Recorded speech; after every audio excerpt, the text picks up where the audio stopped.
Oke teman-teman semuanya, aku mau bahas tentang review kemarin untuk tugas. Masih ada yang bingung sepertinya untuk penempatan vektor di beberapa kuadran. Nah, vektor yang mau saya gambar ini nih mirip sama soal ya. Jadi untuk penggambarannya saja, di sini saya berikan sebuah vektor B, kemudian ini adalah vektor A, ini adalah C, dan ini adalah D. Di sini ada 4 buah vektor ya yang teman-teman harus perhatikan dalam membuat komponen vektornya adalah kita harus bisa berpikir bahwa setiap satu vektor ini sebenarnya bisa terpisah, tapi bisa juga digabung. Nah, untuk vektor yang nempel sama sumbu, berarti dia hanya punya komponen sejauh sumbu itu. Sedangkan sumbu lain dia nilai komponennya 0. Di sini AX nilainya, jika di sini kita bermain satuan ya, 3, 4, 5, 6, 7.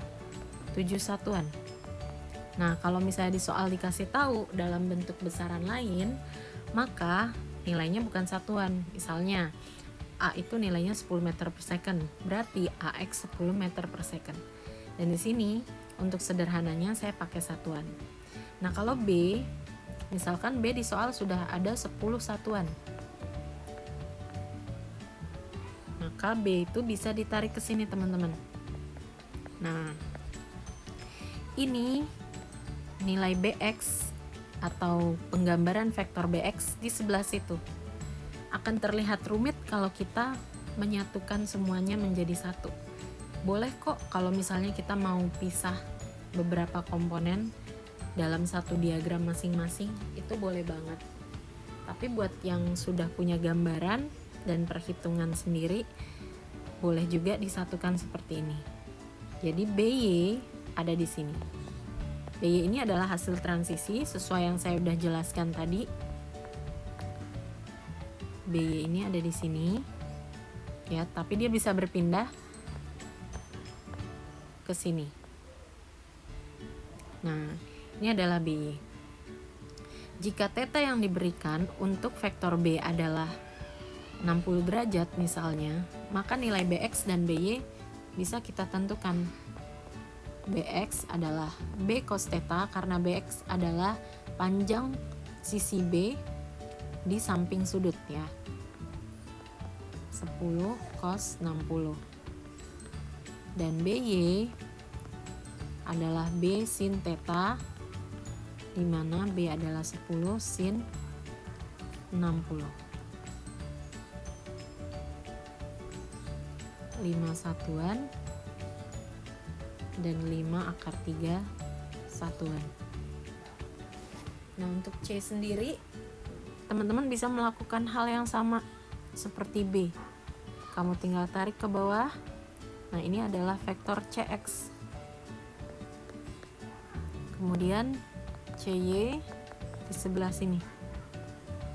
Nah, tapi dia bisa berpindah ke sini nih. Ini adalah CY.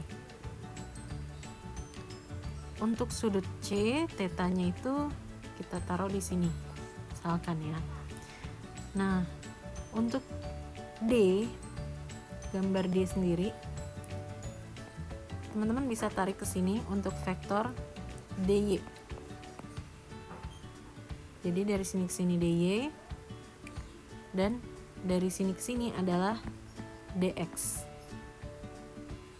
Nah, DX panahnya ke sana karena dia merupakan perpindahan vektor yang ke sini. Jadi ini adalah DX yang ditransisikan. Transisi dari mana? Dari sini. Nah, sudut yang diberikan misalkan tetanya di sini. Agar menghindari kesalahpahaman tetanya, di sini kita bisa ganti menjadi bukan teta ya, alfa saja. Kemudian kita bisa ganti yang di sini jadi gamma atau beta juga boleh. Nah, oke, seperti itu. Jadi kemarin masih ada yang salah tentang komponen vektor. Saya sampaikan di sini untuk menggambarkan komponen vektor tidak terlalu rumit, asalkan tahu prinsip-prinsipnya. Jadi teman-teman bisa menggambar vektor itu lebih seksama lagi dan lebih ringkas juga, karena kalau misalnya tidak digambar komponennya berarti tidak tepat sasaran yang ditanya. Ini baru dari segi penggambaran. Kalau untuk segi perhitungan sama dengan B tadi, teman-teman bisa cari Cx dan Cy. Cx itu adalah C cos alpha dan Cy itu adalah C sin alpha. Kemudian untuk D, teman-teman bisa pakai D cos untuk dx adalah untuk dy itu karena di depan sudut, di samping sudut, d cos beta, dan dx itu adalah d sin beta karena dia di depan sudut, seperti itu. Nah, untuk besarnya nanti teman-teman bikin tabel. Ini adalah vektor, ini komponen x, dan ini komponen y. Ini A, B, C, D. Nah, nilai AX, AY, BX, BY, CX, dan CY. DX, kemudian DY juga. Ini teman-teman jumlahkan. Ini namanya RX, ini namanya RY. Jadi resultan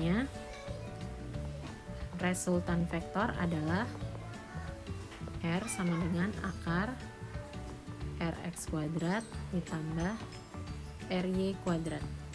Kemudian arahnya pakai tan theta, yaitu Ry dibagi Rx. Nanti cari tetanya berapa. Oke, itu aja untuk sedikit penjelasan mengenai kesalahpahaman gambar kemarin yang mungkin ada yang kurang mengerti tentang komponen vektor tersebut. Nanti selanjutnya kita akan bahas lagi di pembahasan selanjutnya. Bisa jadi itu tentang vektor lagi atau tentang kinematika.